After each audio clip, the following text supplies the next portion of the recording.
This video demonstrates the installation of Memcached on Ubuntu Linux. Memcached is an open-source, high-performance, distributed memory object caching system. Essentially, it is an in-memory key value store for small chunks of arbitrary data from results of database calls, API calls, etc.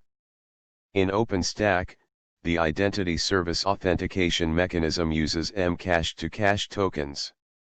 The Memcached service typically runs on the controller node. Type apt install memcached python-memcache to install Memcached in Ubuntu Linux system.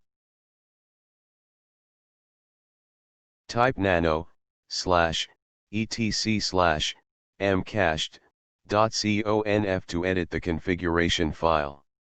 And configure the service to use the management IP address of the controller node.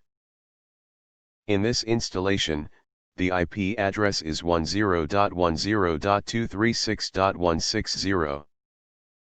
Save the configuration file and restart the service. Type service, memcached, restart, to restart the service.